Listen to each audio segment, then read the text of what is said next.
A conciliação hoje é incentivada em todos os ramos do poder judiciário, até mesmo antes de instaurado o processo. Migramos da excessiva litigiosidade para a cultura da paz. Essa é a ideia. E o que significa isso? Preza-se pela participação das partes que constroem elas mesmas a solução para os conflitos. E é esse espírito conciliador que acolhe as partes e promove o diálogo que encontramos em duas irmãs juízas do trabalho. Uma em cada canto do país, elas vão contar para a gente hoje como fazem para garantir o protagonismo das partes e conquistar bons índices de conciliação em suas respectivas varas do trabalho. Sejam bem-vindas, Andressa Carvalho Menegas, juíza auxiliar da Vara do Trabalho da cidade de Goiás, e Cassandra Carvalho e Lima, juíza auxiliar da 4ª Vara do Trabalho de Maceió, Alagoas. Obrigada, Fabíola. É um prazer estarmos aqui para conversarmos sobre um tema tão palpitante e transformador na vida das pessoas que percebem a importância de conhecer mais de perto a conciliação. Olá, Fabíola. Também agradeço a oportunidade. É sempre bom poder conversar um pouco mais sobre conciliação, sobre disseminação de cultura de paz. Vamos começar então, com a Andressa, essa pergunta para você. A conciliação é a forma mais democrática de pacificação do conflito, visto que construída pelas próprias partes? Sem dúvida, Fabíola. A conciliação é uma técnica de resolução de conflitos onde se incentiva uma solução por autocomposição, ou seja, quando as próprias partes participam ativamente da construção de uma solução que atenda e entenda as reais necessidades e interesses dos envolvidos. Consideramos um instrumento de desenvolvimento de cidadania, pois os próprios interessados são reconhecidos como protagonistas do processo decisório. Assim, é considerada uma forma mais democrática de pacificação do conflito, pois não se aguarda uma decisão impositiva do Estado juiz. Cada uma de vocês, à sua maneira, tem uma prática interessante de acolhimento dos trabalhadores, empregadores que vêm para uma audiência de conciliação. Vocês podiam contar para a gente, cada uma, como é feita essa prática e qual a importância dela? Sim, Fabiola. Nós nos empenhamos muito na prática e disseminação dessa cultura de pacificação. E ainda que a gente não esteja atuando em Sejusc, na vara que atuamos, nós buscamos trazer um ambiente mais harmônico, um ambiente mais acolhedor. Criamos um projeto no Instagram que se chama Você Muito Mais Conciliador. É um perfil que hoje nós temos quase 5.000 seguidores, é totalmente orgânico. Então, na vara que atuamos, nós implementamos o chamado momento acolhimento. O que seria esse momento acolhimento? É algo bem simples, mas que tem um efeito transformador. Eu acho que eu falo isso com brilho nos olhos, porque Andressa teve a ideia de a gente implementar. A gente se inspirou numa prática de servidores do TRT do Acre e nós demos a nossa cara. Então, o que é que a gente faz? No trabalho presencial, nós vamos ao hall, onde as pessoas ficam lá esperando as audiências, partes, advogados, testemunhas, e damos as boas-vindas. De forma muito simples, é um bom dia, uma mensagem, aquilo que o coração no dia queira falar. Ou cantar, de repente. E aí as pessoas, elas ficam muito mais envolvidas com aquele momento, se sentem acolhidas e, ao mesmo tempo, são desarmadas. Então, é um gesto simples, mas é transformador, causa surpresa, causa boa surpresa. E aqueles que chegam à justiça com receio, sem saber o que pode acontecer, eles entram ali desarmados. Com a pandemia, Fabíola, nós continuamos fazendo o acolhimento, sendo que na 4ª Vara de Trabalho de Maceió, Cassandra implementou uma sala de espera virtual e o acolhimento continua acontecendo de maneira coletiva a cada início de pauta. Já na Vara do Trabalho de Goiás, nós implementamos grupos de WhatsApp para os processos da pauta. Não temos essa sala de espera virtual, mas continuamos fazendo o acolhimento a cada audiência no momento da declaração de abertura. é um formato mais intimista. E essa prática se reflete também nos números, né, nos índices. Goiás, cidade de Goiás, está com 86% de índice de conciliação. Isso é muito, né, Andressa? Sim, acaba que o índice que nós conseguimos na vara do trabalho da cidade de Goiás parte principalmente do engajamento, da implementação da cultura de paz que nós implementamos lá na vara, e que tem o apoio e a cooperação dos advogados e as partes que, quando chegam à vara e percebem que existe esse ambiente mais acolhedor e propício ao diálogo, acaba refletindo. O efeito colateral é o resultado na estatística do tribunal, mas o principal que nós percebemos é a verdadeira satisfação das partes ao solucionarem os seus conflitos. E outro detalhe, Fabíola, se você me permite, é que nesse momento de acolhimento, a gente abre a oportunidade para quem quiser participar. Então, às vezes, advogados participam, já tive advogado que quis declamar poesia feita por ele, né, de autoria dele. Às vezes querem transmitir também uma mensagem, e outras vezes querem apenas agradecer. Então, é um momento muito democrático, digamos assim.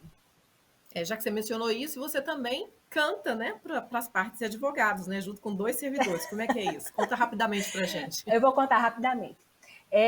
Eu participei de um curso de mediação sistêmica aqui oferecido pela EJUD 19, e lá eu me aproximei mais de um servidor aqui do tribunal, o Sóstenes, que ele toca violão, canta. E aí ele foi e disse assim, eu estou com um projeto em mente e eu queria fazer esse convite para a senhora e também para o Antônio. O Antônio, ele toca flauta, toca outros instrumentos, enfim. Eu disse, que projeto é esse?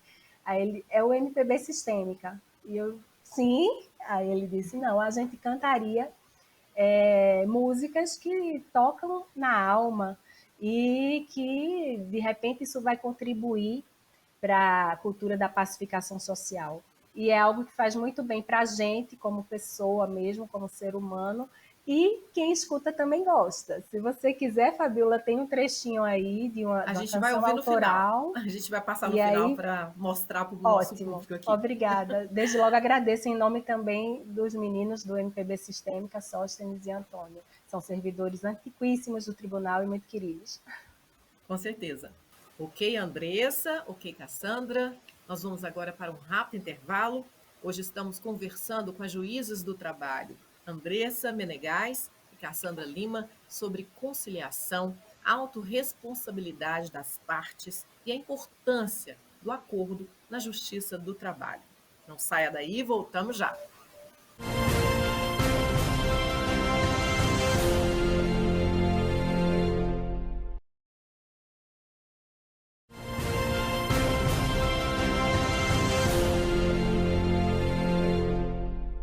O Hora Extra está de volta. Hoje estamos conversando com as juízas do trabalho, Andressa Menegais e Cassandra Lima, sobre conciliação na justiça do trabalho e a autorresponsabilidade das partes. E é sobre isso que eu queria que você comentasse um pouquinho, Andressa. No artigo que vocês escreveram, vocês falaram dessa autorresponsabilidade das partes. O que seria isso?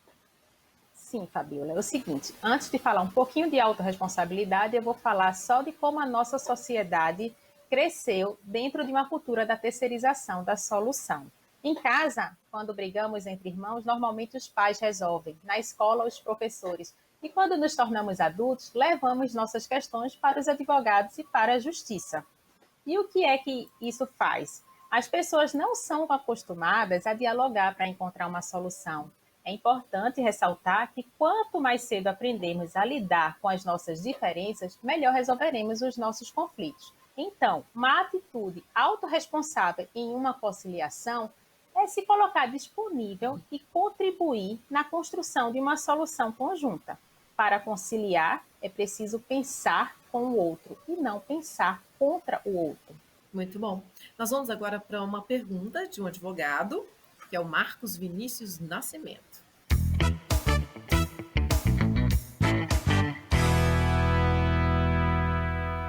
Olá, doutora Andressa. Olá, doutora Cassandra. A minha pergunta é bem breve. Como evitar que a conciliação beneficie aqueles empregadores que são descumpridores da legislação trabalhista? Doutor Marcos Vinícius, mais um encontro nosso, quem diria?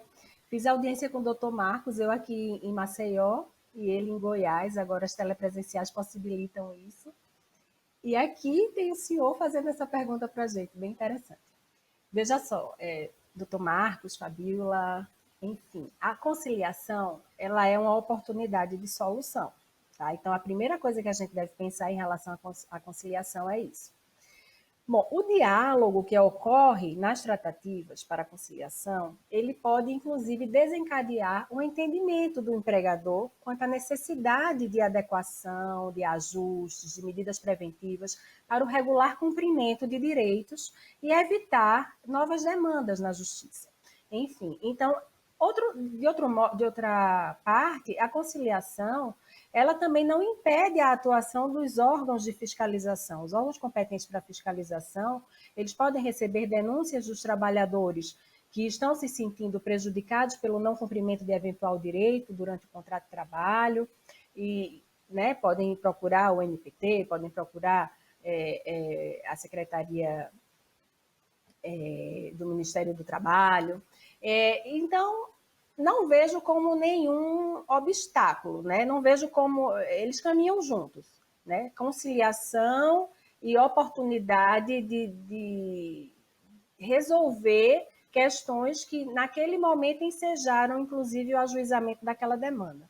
Andressa, quais os limites do princípio da irrenunciabilidade? Os direitos sociais podem ser transacionados ou renunciados? Ou seja, é possível ao conciliador analisar os pontos incontroversos dos direitos pleiteados, a fim de evitar que o trabalhador renuncie a esses direitos? Isso é importante na conciliação? Nós entendemos que a conciliação é uma oportunidade de solução pelas próprias partes, ninguém melhor do que elas para efetivamente entenderem o que traz a satisfação dentro de uma razoabilidade. Existe também a questão de que os direitos trabalhistas são irrenunciáveis durante a contratualidade e a maioria dos processos é ajuizada após a extinção contratual.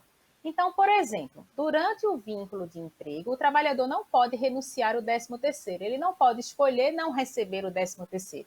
Mas, se o vínculo já estiver extinto e ele for à justiça cobrando várias parcelas contratuais e rescisórias, e dentro de um contexto aceita um acordo que lhe parece razoável, não cabe ao conciliador colocar obstáculos, mas sim trazer clareza e informação para a tomada de decisão.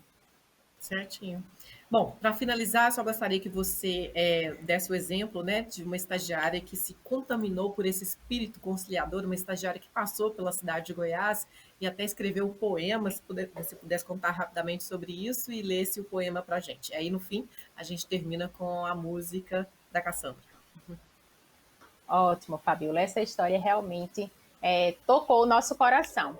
E tivemos recentemente um exemplo de que vale a pena lançar essas sementes, porque uma estagiária de direito que atuou na Vara do Trabalho de Goiás e recentemente o estágio dela encerrou, a Ariane Campos, como forma de retribuição ao aprendizado que ela teve na Vara, ela nos presenteou com uma poesia sobre o que ela entendeu de conciliação. Eu vou ler aqui rapidamente e a poesia diz assim: conciliação, protagonismo e paz.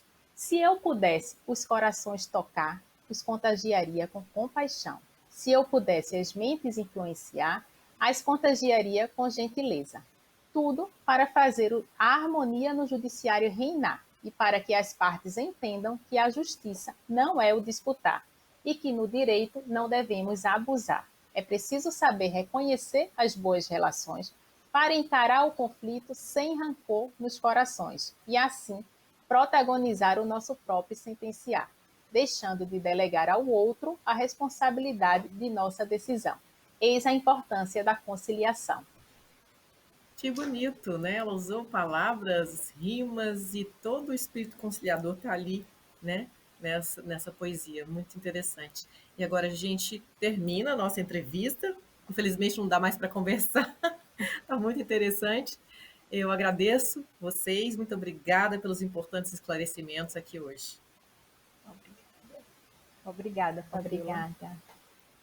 Ok, o Hora Extra fica por aqui. Nós conversamos hoje com as juízas do trabalho Andressa Menegais e Cassandra Lima sobre a importância da conciliação na Justiça do Trabalho.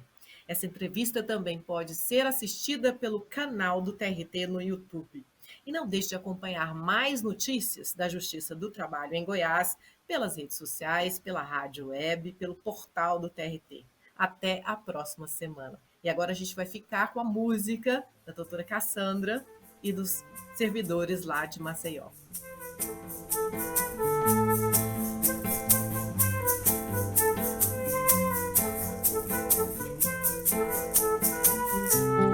Canta comigo, amigo, essa canção, que o canto vale o mundo. Canta comigo e deixa que a canção nos tome o coração e a voz. E assim seremos muito mais que dois, e 2 milhões não vão fazer melhor do que faremos nós, o violão e a voz. E assim seremos som a se espalhar no ar, eterno enquanto a canção durar. E o som será razão maior de ser do que a canção poderá fazer.